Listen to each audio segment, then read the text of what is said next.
who shall give you that which is your own? It's in someone's hands. If therefore ye have not been faithful in the unrighteous mammon, who will commit to your trust the true riches? So, brethren, let's not be crafty when it comes to money. You get it? Yeah.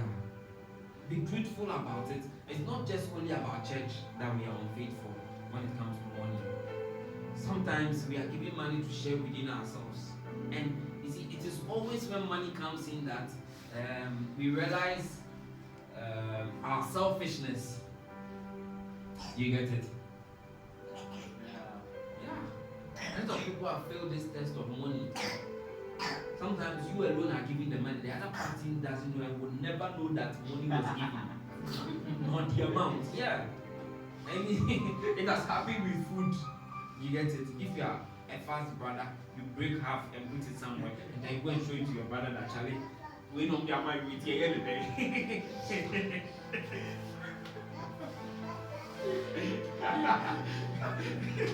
We are not that kind of stuff now. You're paying.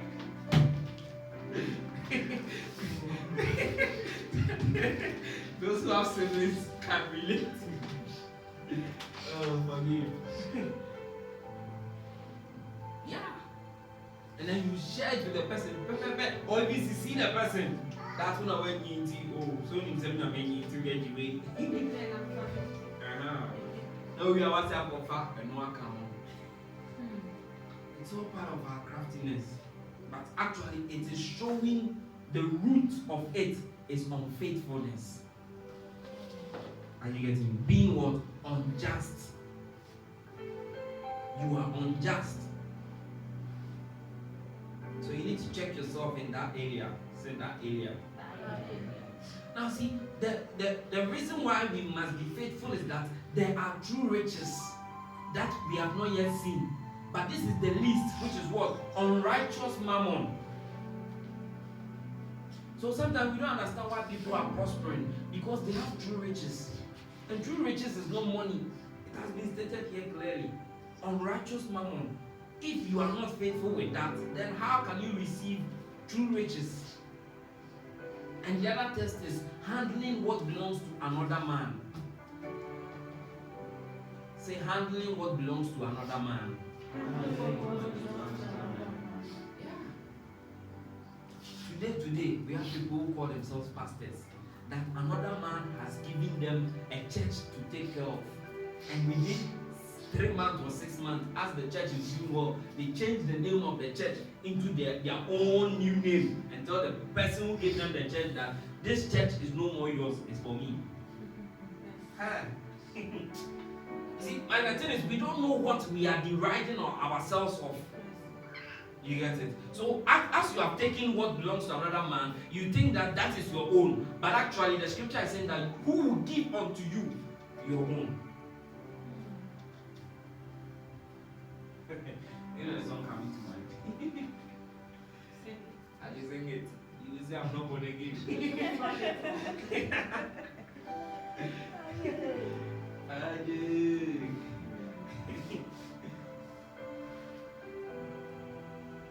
You get it? Yeah. They can give you a shop to take care of because it is not your own.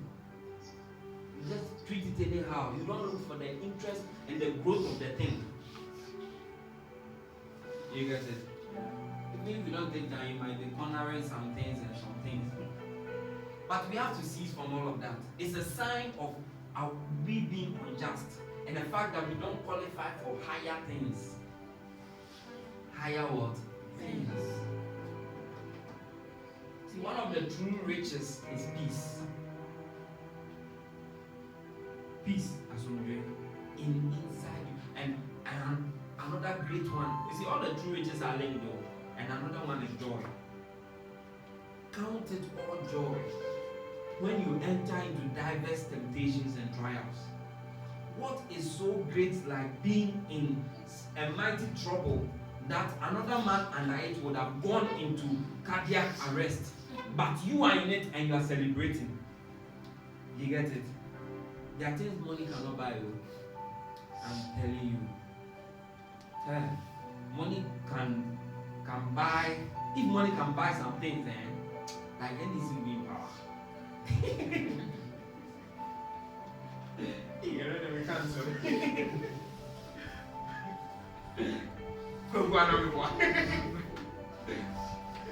Actually, it's Bebuana. Oh, it's true. Share. The money brought down by. Sometimes politicians fool themselves thinking that they bought the vote. No, percent to mount that.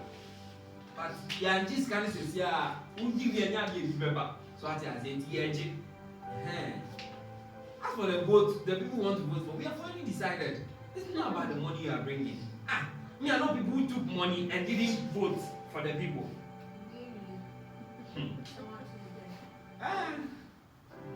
Yeah. And this guy, I'm telling you, like a Mahama Devi. Devi.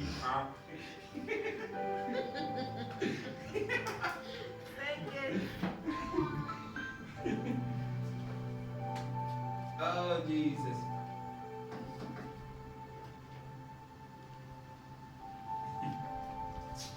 See, when you are in a certain spiritual state, certain things, you attract them. They just come to you. Are you getting it? Yeah. There's a scripture in Proverbs which says that whoever is pursuing money has wings, and then it begins to fly as you chase it. Yeah, it develops wings and then begins to fly. So the chaser does not get it, but the one who is peaceful, the animal or the bird comes to settle in your grounds. Are you getting it? Because a bird cannot settle at a place where there's not peaceful or still. Have you ever seen a bird settling in a water that is rushing and moving? Where do you mean? Share. You want to drown it. So that's how money too is. Are you getting me? Yeah. So let's judge ourselves. May God help us actually. Because it will not be easy to judge yourself. More times we give reasons why we are right. You get it? Yeah. Someone can tell you 20 reasons why it's not good to pay tithe. 30 reasons why you shouldn't give offering. But actually you are being tested. It's a test. And most of us have never known that it's a test. Are you getting it? Yeah. When we have to deal with people or money, it's a test. I remember once in my line of work, I was supposed to be getting some money which was not coming. And then I asked about it, and I was told that a brother of mine or a friend of mine in the office is the one counter-crossing me. I said, oh, okay. But you know what I did? I didn't ask the guy about it. I never made mention of it. And what I'm talking about should be substantial money. You get it? But I said to myself that if it is this guy who is my friend or my brother who is getting the money, then it is good. I'm okay with it. There's no need to fight over that thing. As simple as that. You get it? But most of us today, we will fight over certain things. Giddy. Yeah. But the continuation of the statement is that no servant can serve two masters. So as the story is building, it becomes deeper and deeper. First, we just thought it was about being faithful. And as for faithfulness, they say, "I will know." But actually, it was because of money. You get it? And now he brings it down to say that you can't serve two masters, which is you cannot serve God and money. Let me read it for you. 13. No servant can serve two masters, for either he will hate the one and love the other, or he will hold to the one and despise the other. You cannot serve God and mammon. Are you getting it? Yeah.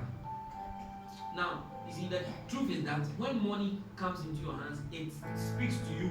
It teaches you what you should do with it. You get me? But God has also said to you what you should do with money when it comes into your hands.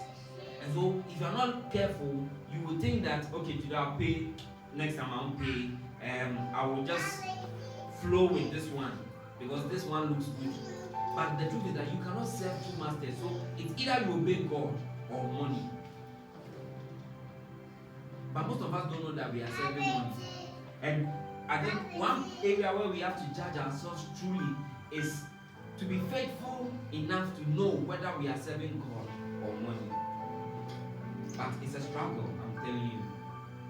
Because nobody will agree that he's serving money. And one of the funny things is even the, let's say, religious sects that are against the prosperity message.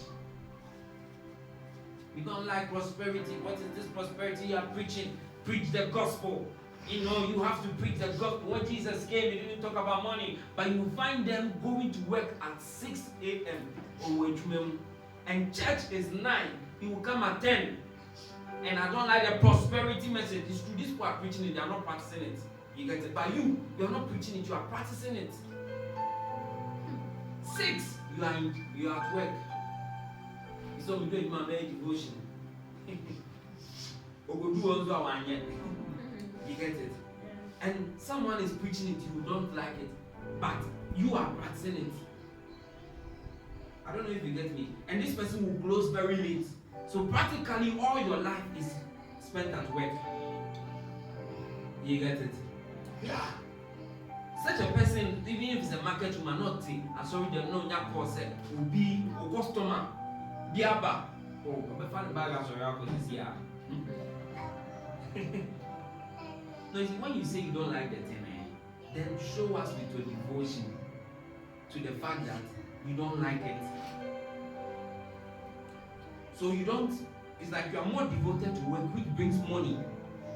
You get it? Than church which don't see how it affects your money. But you don't like it when you come to church and they are talking about money because it reminds you of your devotion to your work and not that it is something wrong. You got me? And you see, because God judges motives and intent, those of us who are students too must look at our motive for attending school and choosing certain courses. Because as you are going to school, your mind is actually this course party, when I finish the money I'll make. That's your motive and your intent. Amen. No servant can serve two masters, for either he will hate the one. So it means that it's either you love God or you love money. You get it? But most of us cannot agree to that. We hate God and that we love money. You get it? But that is the truth. The Bible is saying that this Jesus Christ talking says, no servant can serve two masters, for either he will hate the one and love the other, or else he will hold to the one and despise the other. Ye cannot serve God and what? Mammon, which is money. Amen.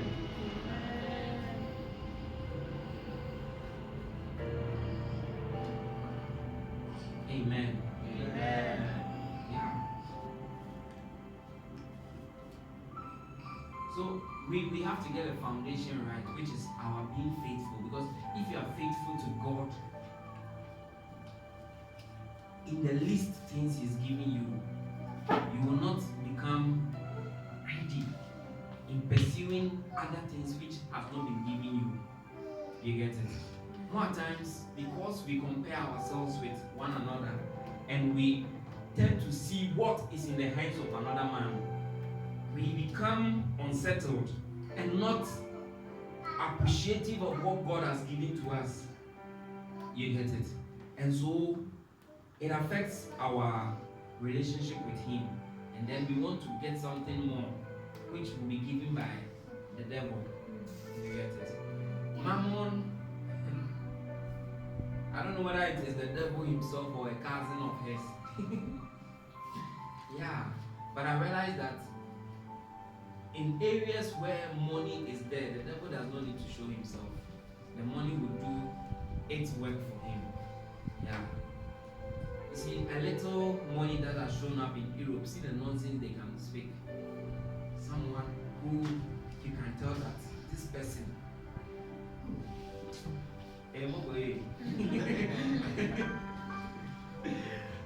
Hey, sometimes it's serious. Just a little money. They think they've seen money. If they were living like Solomon, I wonder what they'll be doing. Do you get it? Yeah. They are not richer than us. More bread too. Oh, Jehovah Jireh. Now see, when we see the maybe movies and news and certain lights and stuffs, we think like Europe and others, they are not. Economy-wise, they may be enjoying. You get it? Yeah, because the economy is determining ours. That's because we have decided to run under them. They get it? But living in a place where you are taxed for almost everything. You get it? Almost everything. You can't sew your own dress. Here, we can just see it down. Say, Mommy Taylor, you know how much? And you are being sewn for. Then you can't have it that way. It's only a few people who are rich, and even they don't live they can't live their life like Solomon. Again, Solomon said that when you have riches and you can't enjoy it, it's like not having it. There's a man who gathers and doesn't have any family, but keeps gathering. It is like that there. People are gathering riches, meanwhile they don't have people to enjoy it with and for. Yeah. Is that richness? Oh, master. At least you be able to see. And the funny thing is that they even now become so death conscious that they cannot eat the money that they have. Oh, they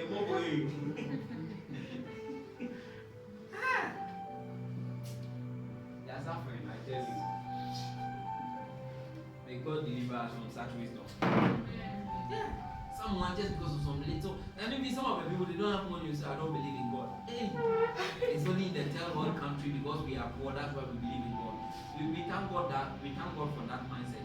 But you know how much do you have? It's hard for you to even go to college. We are here, we are going to college. Let me look at them and tell them, yeah, we are here, we are going to college. But we still believe in God. You get it?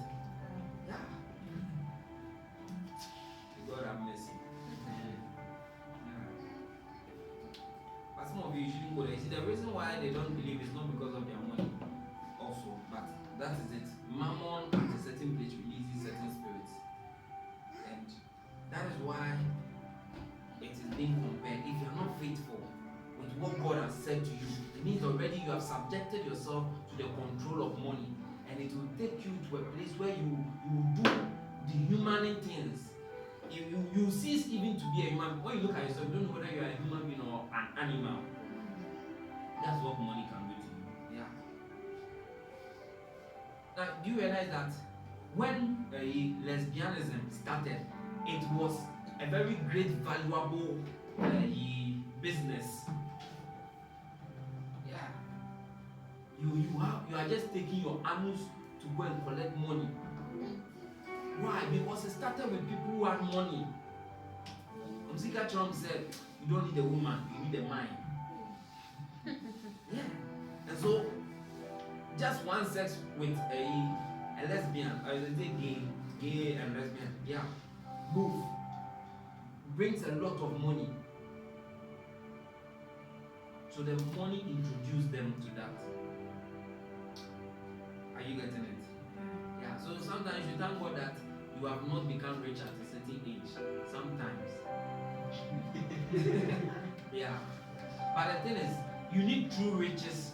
Because if you have this peace that Jesus was talking about, that my peace I leave to you. Not as the world gives. Not the peace of the world. So meaning that the peace Jesus is describing for you or wishing for you is not having the same definition as the world's own. You get it? And he has also said that, I wish above all things. No, not that scripture. What I want to talk about is joy. The joy of the Lord in you. And that joy is your strength. So it means that even though you have money, you are not dependent on the money to be happy. Because already you have a generator which generates joy inside you. Do you get me?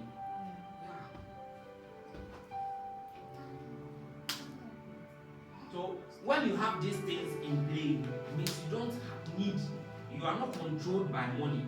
You are not controlled by mammon. Is someone getting me? Yeah. And this is something we have to judge ourselves on. Because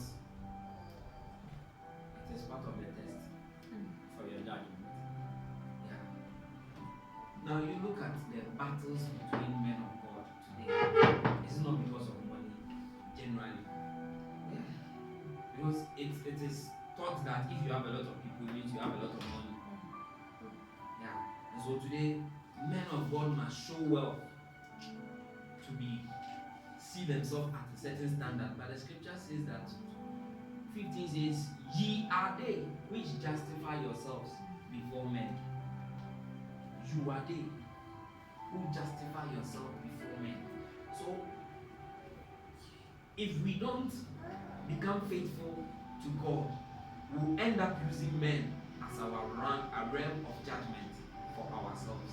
And so we'll think that we are doing well. Meanwhile, before God, it's nothing. He calls it abomination. Amen. Amen. Am I speaking to someone? Yeah. It's like, yeah, now. Am I speaking to someone? Yeah. Okay, so you cannot serve God and mammon. So meaning you can't serve two gods at the same time. Are you getting it? You have to choose one. George, you have to choose one. Everybody has to choose one. You get it? Let's see the one for you. Okay, George, pick this call. Let's see. You call him. Okay.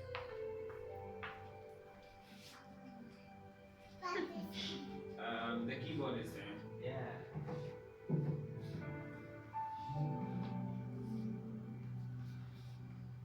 Yeah. We can't serve two gods at the same time. And listen to me very well. Money is a god. You got me? Money is what? A god. And so you have to choose between money and God Himself. And the beginning is this. He has said something to you. Will you obey it or not? But if you don't obey it, you obey what the money is telling you. I heard a story of a man who won a lottery. We need lotto. Like we say. Yeah. And then he went into a prison cell and begged the people, the officers, that they should lock him up so that he can think. Do you get what I'm saying? Yeah. He begged the prison officers that they should lock him up. And that when he wants anything, they should give to him. He told them what has happened. He has won a lottery and he does not want to finish the money before he realizes that. Say what you mean. So he begs they should lock him up and then he should be able to write down some things and think so that he can do with the money. Yeah, and yes, sir. Yeah, better, sir. Okay, I'll follow you. Amen. Amen. Because the truth is that money will speak to you. Even the little money you have in your pocket, it has told you that as you are coming in, this guy will call for offering. Don't go. I don't want to go. Don't go. I don't want to go. And so some of us, we didn't bring all our money that usually we carry around. Say for the finances, yeah, so who answer all their 2 months in the world? Please, I don't want any trouble. You think you are the one talking to yourself? No, your money is talking to you. Oh, glorious Jesus. Amen. Amen. Okay, so 14 says, and the Pharisees also, who were covetous, heard all these things, and they derided him. They were what? Covetous. Covetous, what does it mean? Covet. Pardon?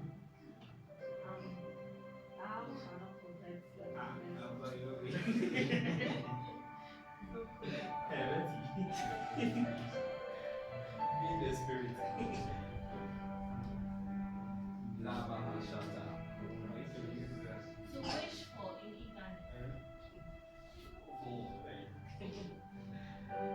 To wish for in eagerness. To wish for in eagerness. With With eagerness. eagerness. To desire possession of. To desire possession of.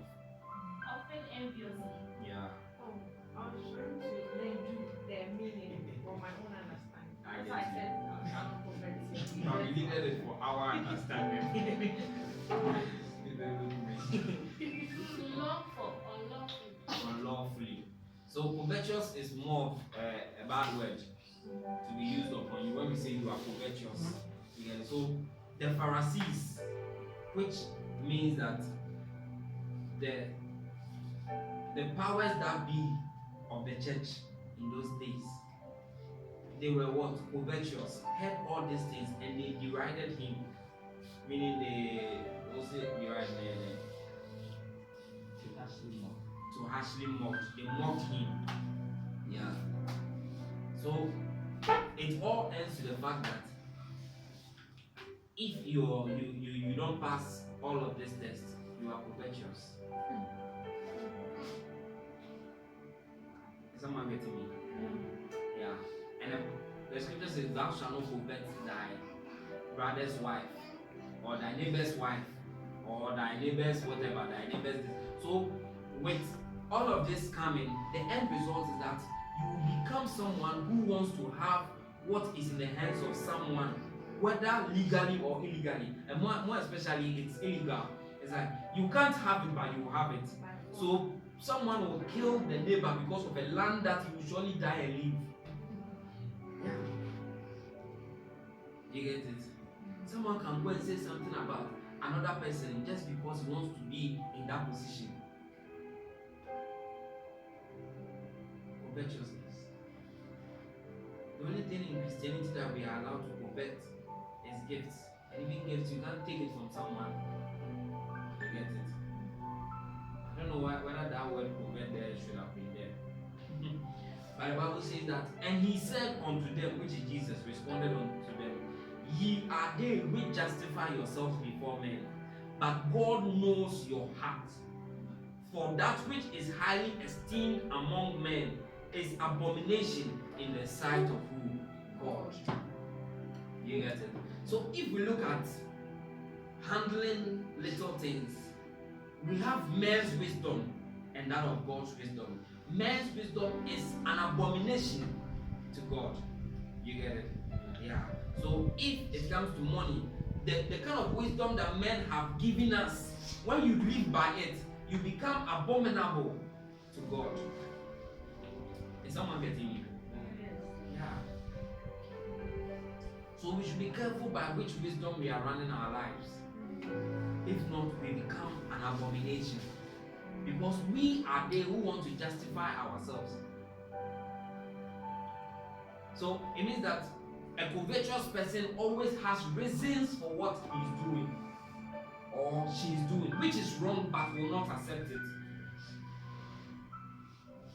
And we'll use men. This sister, that's what she did. This man, that's what he did. You get it? Yeah, but actually the truth is that you are an unfaithful person and you are covetous. But covetousness is the fruit of your unjustness.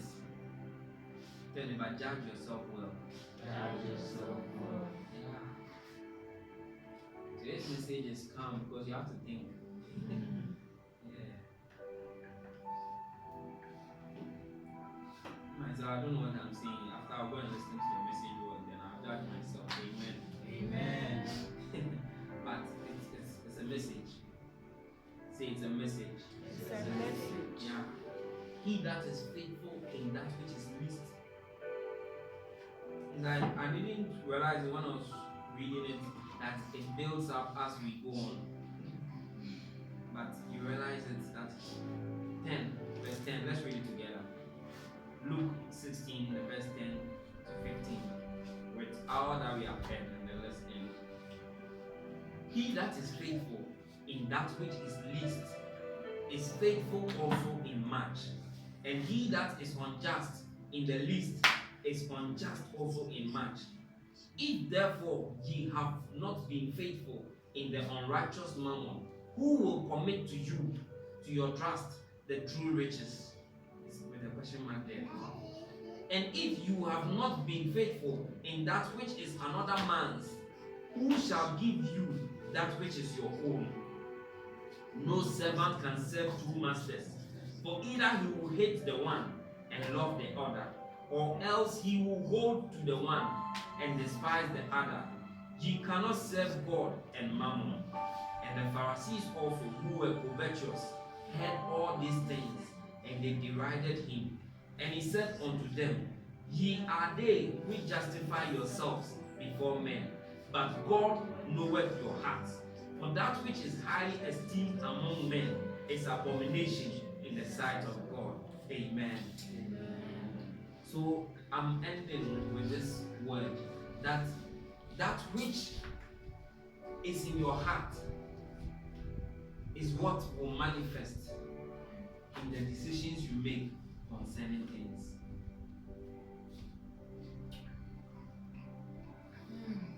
That which is in your heart is the decision you will make when concerning things. You get it? Yeah. So more especially, the Bible says that we should not judge others. You know why?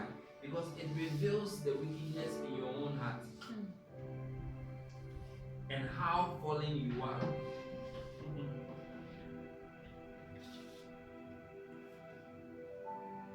So don't judge another man or woman. Leave them to God. Okay? Yeah. For by what judgment you will judge? That same judgment, the standards you use will be used against you. And you see, when God is judging you, He sees your heart. So all men can say, Charlie, you are the best person. But God says, yeah. And all men can say that your life is finished. But God will say that this is my girl. Amen. Amen. So, the Spirit of God is reminding me of this scripture as I'm ending. That guard your heart with all diligence, for out of them are the issues of life. Amen. Amen. So the thing is often if you were not telling me, I'm going to say glasses. Oh. Sorry. 2. Maybe the recording will not be 2. Anyway, so out of your heart are what? The issues of your life. Are you getting it? So if there is unfaithfulness there, unjustness there, it means that these issues that we have spoken about, you will find yourself moving from one place to the other, but the same thing will be happening, just that the end will be the same, but the happening will not be the same. It will look like this time there is different, but before you realize, now see, you get it. Yeah. But if we can correct this from our heart, it means that we can start living a new life, because it is Jesus said that from the heart proceeds all sin or all evil.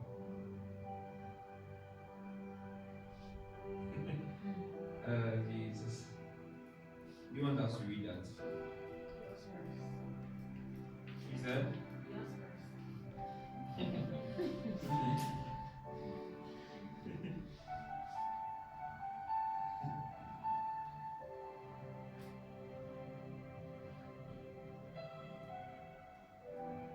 It can be found in Matthew 15:19 and then Mark 7:21. Let's read the Matthew 15:19. For out of the heart proceed evil thoughts, murders, adulteries, fornications, thefts, false witness, blasphemies.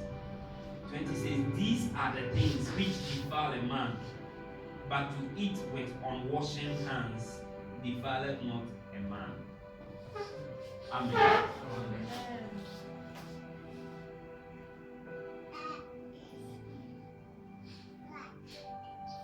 I think Matthew 7:21 is very powerful too.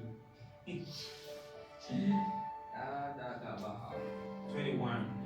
For from within, out of the heart of men proceed evil thoughts, adulteries, fornications, murder, thefts, covetousness, wickedness, deceit, lasciviousness. Well, I've never understood it, but I hear it.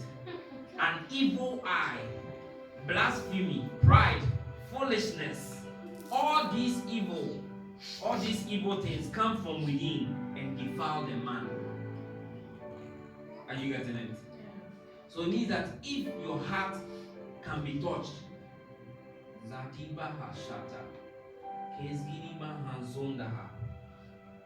if your heart can be touched,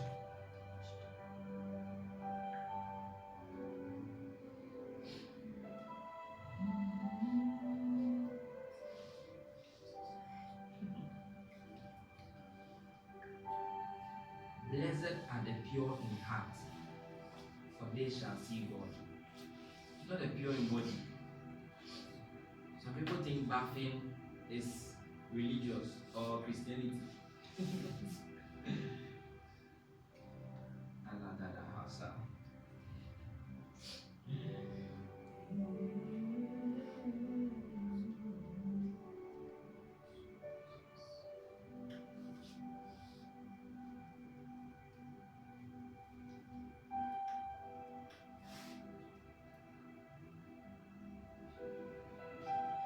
Manda baha sota, skiba handolo skiba, sibi antara, agezi, iba hanshen talado skiba hata, siba la hashata skiba.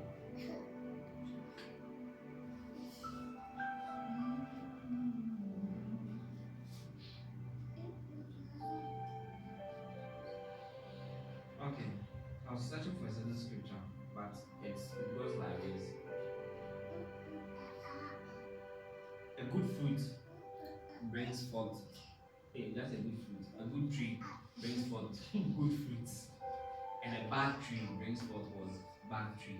And a bad fruit. Let me search for it so that it will bless you. Amen.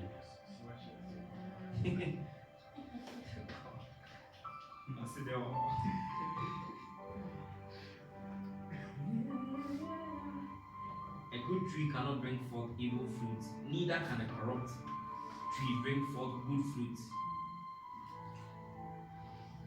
Let me look for this one. Good tree.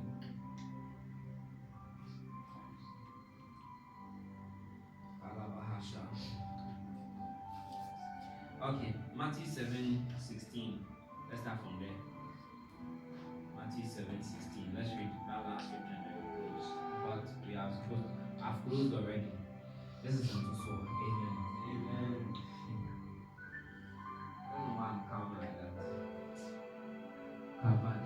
But maybe I'm trying to. I watched the white preacher who was just calm and teaching. I'm preparing for international ministry. Because Africans don't like this type of teaching. You know, kasa. You said the idea here, but the Tumusana can. God will judge you. Oh, Jesus. Father, have mercy on me. Let's start from, 15, later I will read there. Verse 16. Ye shall know them by their fruits. Do men gather grapes of thorns or figs of thistles? Even so, every good tree bringeth forth good fruit, but a corrupt tree bringeth forth evil fruit. A good tree cannot bring forth evil fruit, neither can a corrupt tree bring forth good fruit. every tree that bringeth not forth good fruit is cut down and cast into the fire. Wherefore, by their fruits ye shall know them. Amen. Yeah, so the tree is resembling to your heart. What is in your heart is what you are and what you will be. So there are times that people who have not committed certain sins and have not done certain things eagerly and, let me say, grievously attack others. But you see, it's a sign of what is in your heart. The fact that you are not merciful. You get it? And so one day you manifest it. Even if you don't, God knows your heart. And so he will judge you accordingly. Are you getting me? Now you see, the matters of the heart are very deceitful. Because the Bible says that a man's heart is very deceitful. And you cannot tell your own heart. If I tell you what's in your heart, you'll be deceived thinking that, oh, me, I'm a kind person. Me, I'm very merciful. Really, you. Do you know why you are not merciful? When it comes to people around you and maybe yourself, yeah, you say, oh, if me, I'll be merciful. But let me just cite this example for you.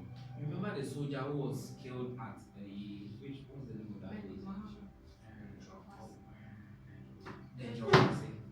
What comment did you pass about the people? And what should be done for them? What should be done to them? That is the state of your heart. Yeah. Once I was in a Trotsky going home.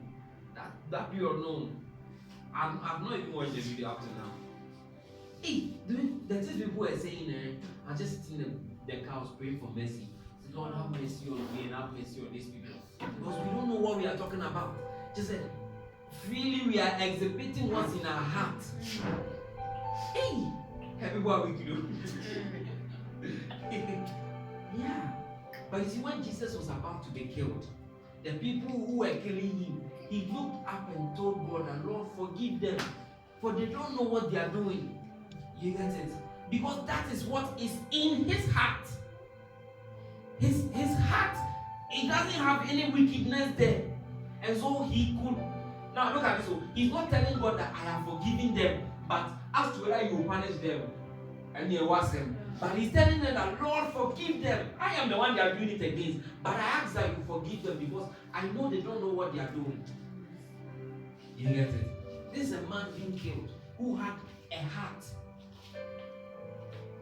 So you have not been killed. Another person has been killed. Look at the kind of things you said. It's not even your relative. You don't know the person. That's what I was talking about. God, if it was your relative who had gone to shoot someone, so one shot that, I see ask for gun here. Anything like out of fear, you can even press something to shoot. And then let me go out. We'll give reasons. You see, but when it was people who were far away, detached from us, they should stone them. The soldiers must go there and kill them, but they have to bend them too. Like they have to take them out of Ghana. This book can't be Ghanaians. Hey. But let's compare you to Jesus who was being killed. In the same way, Jesus got up and said, I'm going to pray. People came to arrest him. That's all. We are going to kill him. And they were killing him. And he told God, Lord, forgive them. For they don't know what they are doing. You get it? So let's be on our feet and let's make this prayer. There are things in your heart that you don't know about. But they manifest when you start talking. You get it?